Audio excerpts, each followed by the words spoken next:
been to different grasslands many times around the year. Because they have to move houses regularly, a kind of convenient yard invented, which is called Mongolian yard. It's easy to disassemble and disassemble. The outer felt is used to keep out the cold wind, and internal wooden bars are used to support the whole yard. And in the ceiling, there's a skylight. The round skylight is not only can light the yard, but also it is an important ingredient of yard to determine the style and connect the legs. After learning about their living styles, let's talk about the typical Mongolian food and drink. The traditional Mongolian food can be divided into the white food and red food. White food refers to the dairy, and red food refers to the meat. For the white food, firstly, let's see the milk tea. I believe most of young people like drinking milk tea. You may often encounter a milk tea store in the street, and there are many kinds of it, which is just like the dessert after having the meal. Mongolian milk tea is different from the ones we drink in the city.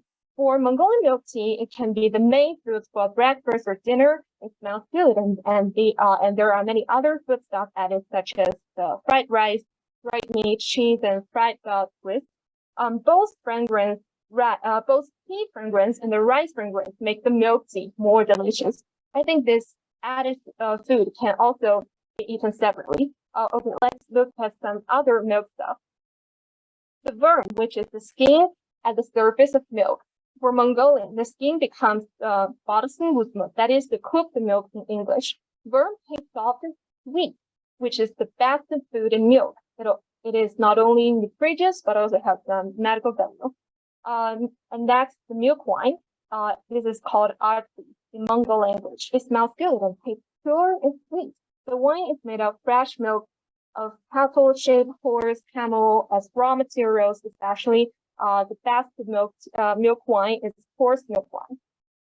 When you are invented to Mongolian family for the first time, they will be very enthusiastic. They will put a hada, this blue scarf, on your neck to show their highest respect. And most importantly, they will force you to drink a cup of milk wine. If you don't drink, you are not allowed to step in their Mongolian yard. I think this is a kind of custom for them. You know, in an enormous grassland, there may be one or two families living in the grassland. People seldom come. However, when some people come, they will be very excited because new faces are rare to see every day. That is my understanding why they will force you to drink at the gate, or you are not allowed to come in. But that's not serious. What's more, we also have cheese, cream, yogurt, etc. I believe most of the people in China have ever drank yogurt produced in Inner Mongolia, which is not only of good quality and reputation, but also cheap.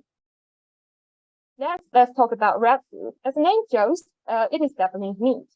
And Mongolians are good at cutting sheep and have many ways to cook it, such as roasting the whole leg. It sounds a little bit cruel, but it tastes good. Most of the time, the dish shows the highest respect for the guest. You may offer the whole roasting mutton at important ceremonies. There were a lot of people around, and almost all the guests can eat it. The next one is the mutton chop, which is very common at Mongolian family table. They grilled perfectly like this, and a little bit bird is okay. Maybe the bird can better the mouthfeel, and you can dip various sauce when eating mutton chop. And next one is called shaomai. It doesn't have a definite English name. Shaomai is originated around Huhat, where there is near my hometown. And I know people in Huhat are in great favor of eating shaomai as breakfast. This is probably the best breakfast for people here. And then the dried beef. These are usually packaged by tourists, and if you have friends from Inner Mongolia, I believe they will give you dried beef as gift because it is convenient to carry. And in ancient times, Mongol troops have to travel far away, and dried beef can keep good for a long time. Next, hot pot or mutton hot pot. The legend of this kind of instant boiled mutton originated in Yuan Dynasty. The emperor led an expedition to the south, and when they were taking a rest, the enemy came. But the troop is cooking. The cook just to put many thin slices of mutton in the pot.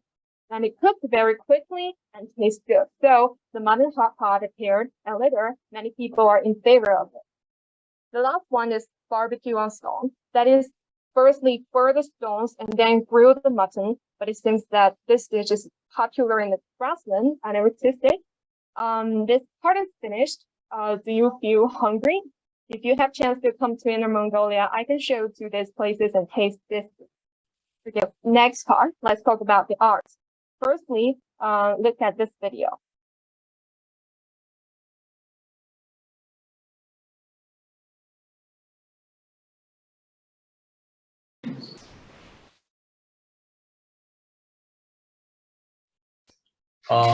Viva, I think you should also share your sound again. Please check your share option because your sound is missing now. Oh,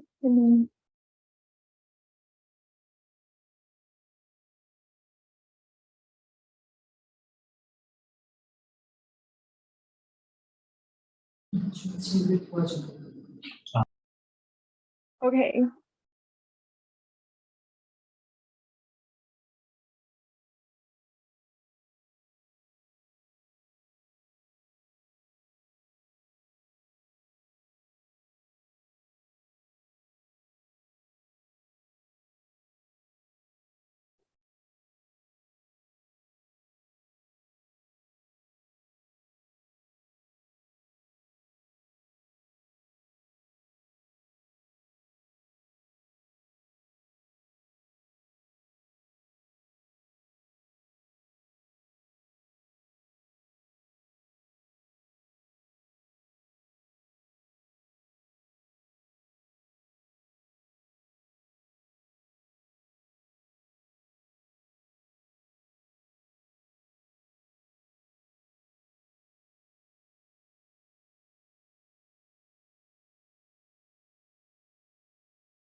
If it takes too long time to fix, just we can keep going.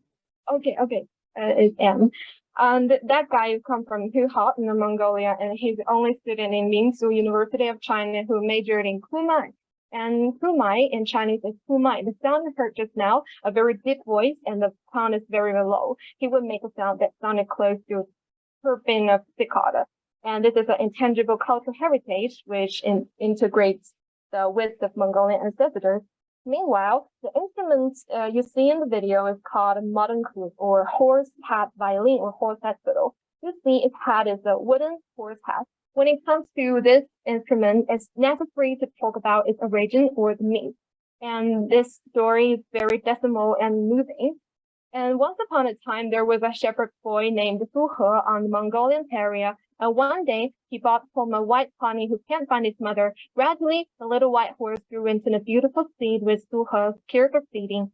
That little white horse and Su became the good friends and they always together. However, one spring, the prince of Grassland held a horse race. The reward is attractive. The person who can rank first would award many sheep. So he participated in the race and won the first prize. The prince was very fond of the beautiful white horse, and seeing that the rider Su He was a little shepherd boy, he said imperiously, "I'll give you 3 coins and leave the white horse for me." Su He angrily said, I am to raise horses, not to sell horses. The prince was very angry and ordered his understrapper to hit Su until he was unconscious, and finally the prince took the white horse away. The little white horse is also very sad, and when the prince rode it, he always fell down. Suddenly, the little white horse broke away from the rein and ran away, and the prince ordered his warriors to shoot the little white horse with poisoned arrows. Unfortunately, when the white horse ran to Su He, the poison attacked it down. The horse died in front of the yacht. Su cried bitterly. He was so upset and missing the white horse. But one night, he dreamed that the little white horse said to him, "You can make a harp out of my bones, and I can be with you forever." Then Su made a beautiful fiddle as the horse said to him. He carved the horse head from the bones to make the bow, and sinews are to make the string, and the tail to make the bow. This was the first modern flute. So when you heard the sound of the instrument, it often makes you feel melancholy and homesickness. Next about the dance. It's so about in general. Because there's no time, if you are interested in, you can find on the internet. And finally, for sports such as horse riding race, archery, wrestling. And wrestling is a short video, so charming and attractive when you really on the spot.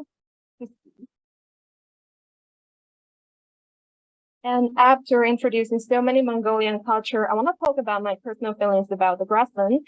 I always feel lonely and melancholy when I was traveling in the large grassland. The skyline seems to catch the horizon line. No more people here, and the wind breezes your hair, especially at night. You can't clearly see the things around you because there's almost no light there. And honestly, when you look up at the sky, millions of shining stars align. Sometimes you could clearly see the Milky Way ripping the whole night sky. That is really peaceful atmosphere for me, who was living in a stressful world. It seems that the planet only left land, the sky, and you. At this time, you will reflect on yourself, your past, your future plans. It offers me a large space to have a good thinking of my life. I thought about two lines of a poem in Chinese. 既浮游于天地，渺沧海之一粟，爱无声之须臾，现长江之无穷. What I mean by that is you will feel people's like small when we think about the universe and the dynasties come and go, renovate, would disappear forever. And once upon a time, Mongolian troops who were living here had conquered many parts in the world, going to different countries. But now everything changes. Human beings are like a small dust in the universe. Life and death is not so scary. And the lifestyle for Mongolians also shows their attitude to the earth, which is living in harmony with nature. Sometimes I would be very homesickness when I was in a hometown. A Mongolian song, hospital music, something like that would make me more upset and missing Inner Mongolia. And this kind of emotion tied me with my homeland. That's all. Thank you.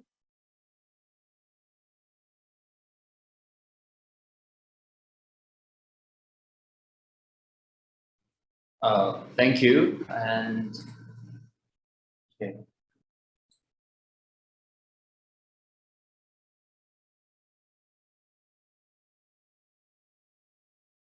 Okay, it's a beautiful scenery and tales related with the instrument really suits with the title of the presentation. Even though it was just a picture, looking at the vast plains makes my mind peaceful. Imagine that you eat delicious cuisines looking at the green plains and having one night in there. I have no doubt that it will be a wonderful experience. Thank you again. Thank you all again for today's presenters taking time to introduce your culture. It was very nice time. 감사합니다.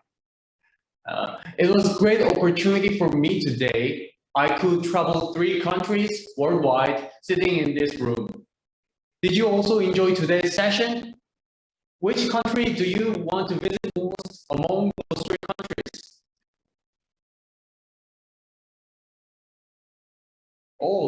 Yeah, I can't pick, yeah, Mongolia, all of them, yes, wow, Argentina, okay, all 3 of them.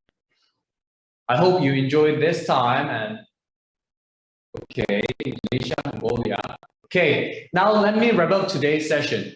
Please look forward to the presentations next week. Thank you for your participation and have a nice day. Before you leave, we have 5 minutes break after this session, and after that, we will continue our discussion. See you on next Tuesday. Bye. Bye. Bye. Thank you. Thanks. 감사합니다. 감사합니다. 안녕히 계세요.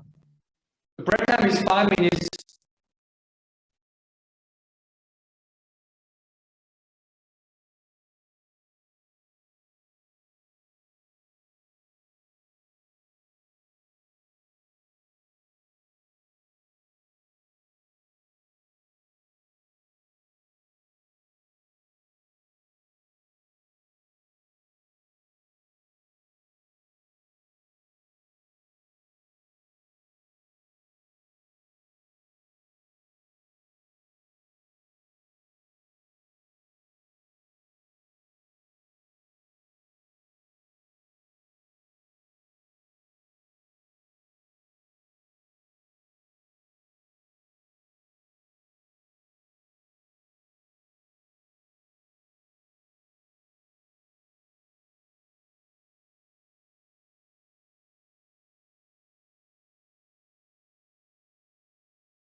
Hello guys. Please turn on your camera and join free talking time.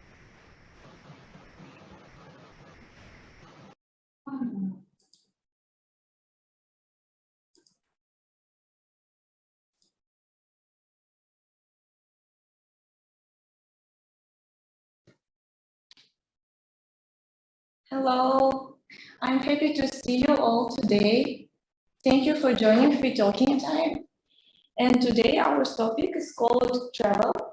It is not such a difficult topic, so I hope you will have an active discussion on it. Let's start.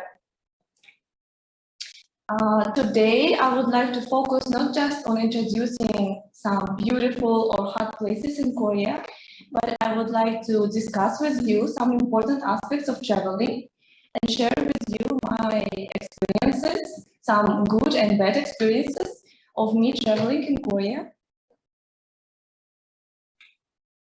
First, I would like to tell that my traveling experiences are mostly limited in domestically in Korea. I didn't travel so much abroad, but I really like traveling in Korea, especially because of such advantages as a good transportation system. It is really convenient here because of express buses, intercity buses. It is really fast and convenient to book everything online. And also, maybe it is obvious for you, like internet and maps, but in my country, in Uzbekistan, it is a little bit not so developed.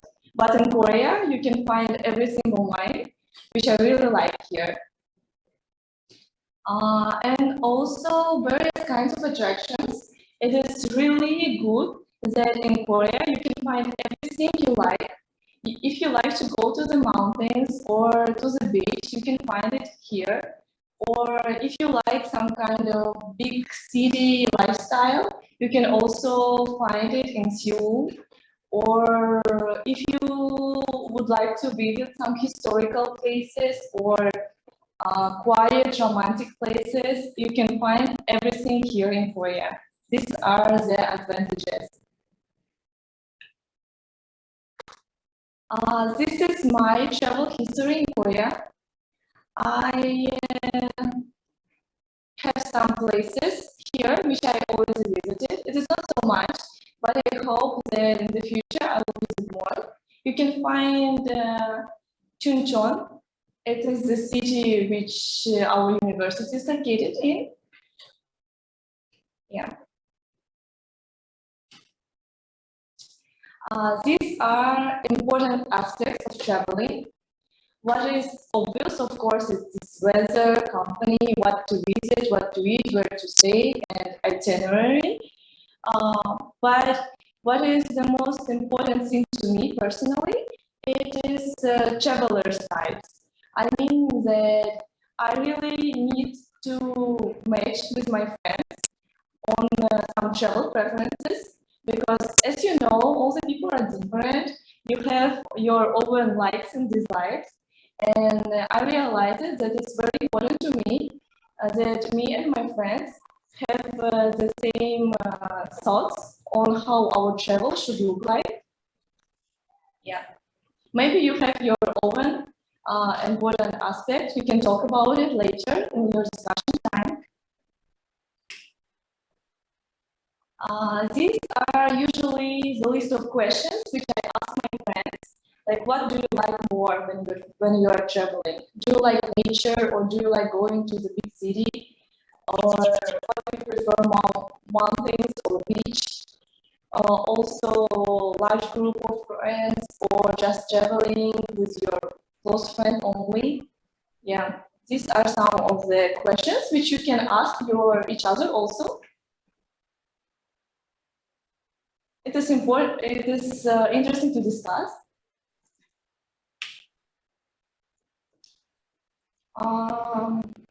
Personally, I like going to the nature more than going to some metropolitan area. And here are some of the photos of the beautiful islands which I visited in Korea.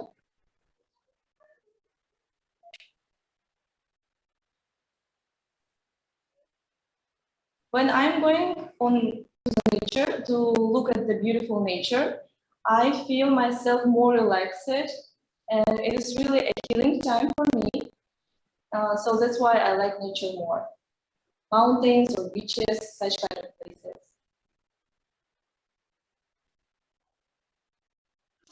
And also we can talk about what is more preferable for you, to go on a trip with a large group of friends or just one or two of your close friends. For example, here I can compare two trips. One was to Sochi and one was to Daegu.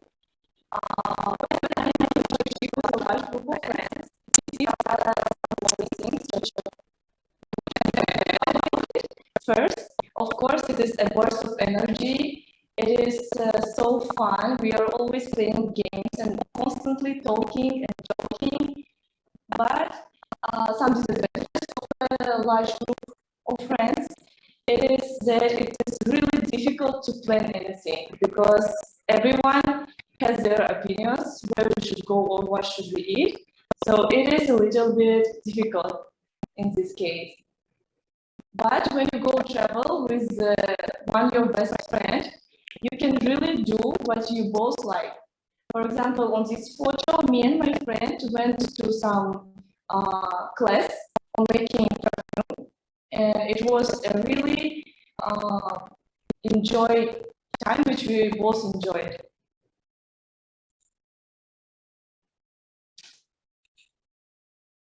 Also, I can tell you about Korean way of traveling. For example, in Korea, there are a lot of organizations which are managing some trips for foreign students. And one of such trips which I went was a trip to Busan. And maybe you know Korean way of saying pali pali. It means faster, faster.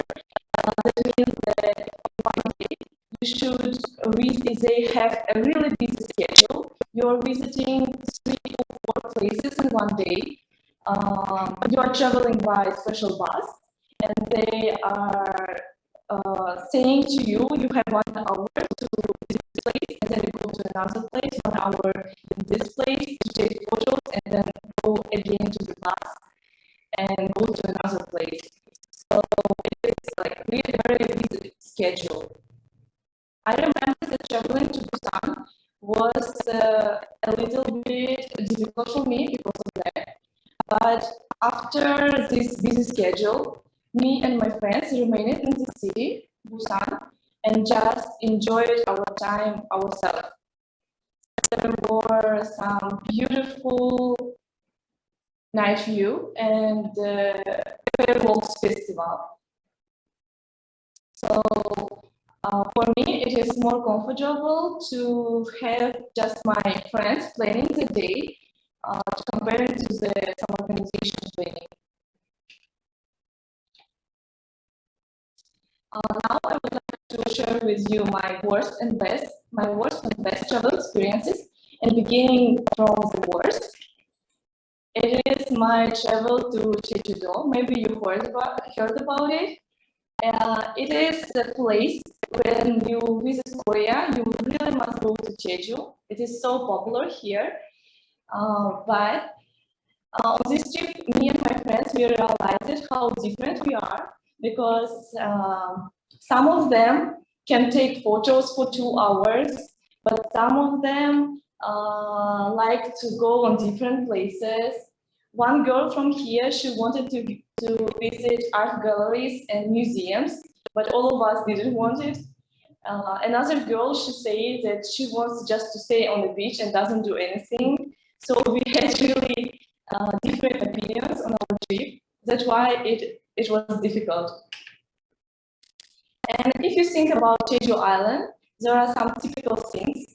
It is tangerines, nature, especially Halasang Mountain, beaches, beautiful beaches, and special type of pork, black pork, which is said to be very delicious. And I can say that in our trip, we didn't have much good experiences of all of these 4 things. For example, tangerines. We went to gather these tangerines, but it wasn't the right season. So you can see the tangerines were green. There wasn't smell enough. Yeah, it was our failure that we didn't check it. Also, beaches. Beaches were a little bit too crowded, and the weather was so hot. We didn't expect it to be hot so much. So it is also wasn't like the thing which we planned very well. Camellia garden. It is also a similar thing with tangerines because we wanted to see like these beautiful flowers. There is a camellia garden in Jeju, but also we didn't choose the right season for it. And on the second photo, it is my photo, and it looks here pretty nice. But actually, when we went to this garden, all the flowers were already dying. They weren't in their best shape. So also we didn't check it. And weather. We went to Jeju in the August, and as you know, it is a raining period in Korea, and the weather wasn't so good. It was really windy, and yeah, it was a little bit difficult to travel because of the rain, constant rain. And Blackboard. We didn't plan much. We didn't search for a good restaurant with the black pork. We just went to the first one which we saw, and it wasn't so delicious.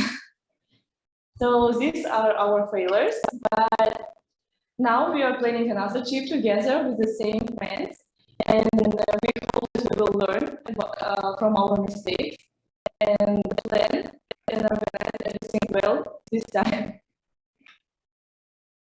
And I would like to share with you my best travel experience. It is a place which I want to visit one more time. It is a beach located in Yangyang. It is called Sufi Beach. And it's really beautiful there. And you can see beautiful surfers, beautiful people, and the food is also good.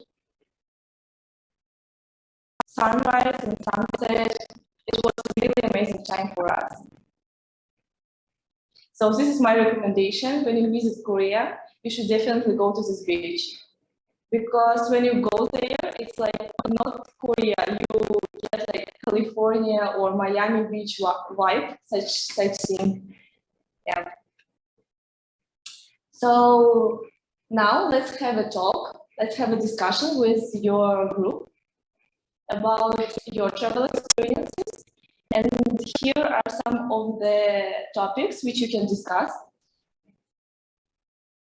Experiences of traveling when you were young, or a place which you would like to visit if you visit Korea. Some important aspects for you, important aspects of traveling. We can also talk about your best and worst travel destination, and some bucket list, for example, like travel destinations which you would like to visit before you die. Yeah. Thank you for your attention, and please join actively the discussion with your group. You will be assigned to each group with 5 to 6 members. Please turn on your camera and join the talks. Thank you.